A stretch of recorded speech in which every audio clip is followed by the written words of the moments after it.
केंद्र सरकार ने हिमाचल प्रदेश को जो आर्थिक सहायता दी है वो ऊंट के मुंह में जीरा है। सिर्फ गडकरी जी ऐसे हैं कि जिन्होंने रोड के लिए मदद की है।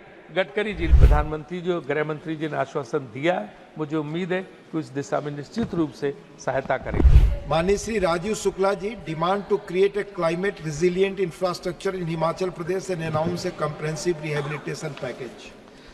धन्यवाद उपसभापति जी। हिमाचल प्रदेश में लगातार पिछले साल भी आपको पता कि कितना भारी आपदा से नुकसान हुआ था।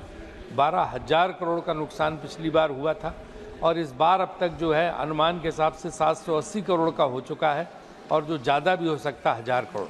पिछली बार 230 लोगों की जानें गई थी। इस समय भी बादल फटने से तमाम वहाँ पे घर गांव तबाह हो गए हैं। ये बहुत बड़ी समस्या है। इसका जो है राज्य सरकार पूरा प्रयास कर रही। पहले 7 लाख प्रति घर दिया था और इस बार उन्होंने 50,000 रुपये की तत्काल राहत की घोषणा की है। लेकिन समस्या बड़ी है और ये हाल की समस्या नहीं है। राज्य सरकार अकेला इसका लॉन्ग टर्म समाधान नहीं कर सकती है। पिछले वर्ष इस अवधि के दौरान जिन लोगों की जानें गई थी उनको कंपनसेशन के साथ साथ कम से कम 1300 सड़कें बंद हो गई थी। उस भयावहता की कल्पना मात्र से ही हृदय विदारक हो जाता है। हिमाचल प्रदेश प्राकृतिक परिस्थितियों में भूस्खलन के प्रति अत्यधिक सेंसिटिव है, इसलिए भूस्खलन प्रबंधन की उचित रूप से विकसित रणनीति की आवश्यकता है।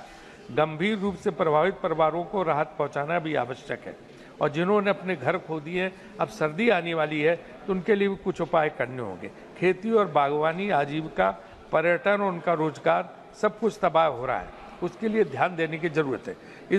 इस संदर्भ में केंद्र सरकार ने हिमाचल प्रदेश को जो आर्थिक सहायता दी है वो ऊंट के मुंह में जीरा है। 12,000 करोड़ तब मांगे थे और अब 1,000 करोड़ तब मांग रहे हैं। वो जो आपने जोड़ा हुए नचाई वगैरह, सिर्फ गडकरी जी ऐसे हैं कि जिन्होंने रोड के लिए मदद की है। गडकरी जी ने, बाकी भी मुख्यमंत्री जी मिलके गए, प्रधानमंत्री जी से आग्रह किया है, प्रधानमंत्री जी से आग्रह किया है, प्रधानमंत्री जी ने उनको आश्वासन दिया है। तो मेरा वही मानना है कि आश्वासन पूरा हो। इसमें लॉन्ग टर्म मेजर की जरूरत है। वहीं क्लाइमेट रेजिलेंट इंफ्रास्ट्रक्चर बनाने की जरूरत है और इसके लिए पर्याप्त धन की आवश्यकता है। मैं इस संबंध में 14th लॉ कमीशन को, फाइनेंस कमीशन को कोट करूंगा कि what the 14th finance commission said, a large forest cover provides huge ecological benefits, but there is also an opportunity cost in terms of area not available for other economic activities, and this also serves as an important indicator of physical disability. The Commission recommended for compensation mechanism and incentive mechanism. तो मेरा सरकार से आग्रह है कि वो जो है हिमाचल सरकार को, हिमाचल प्रदेश के लिए कोई सरकार की बात नहीं है, कॉम्पनसेशन दे। पिछली बार का 12,000 करोड़ की मांग थी, वो कम से कम पूरा करें और अभी जो नुकसान उसका करें। सबके हित में है, देश के हित में है।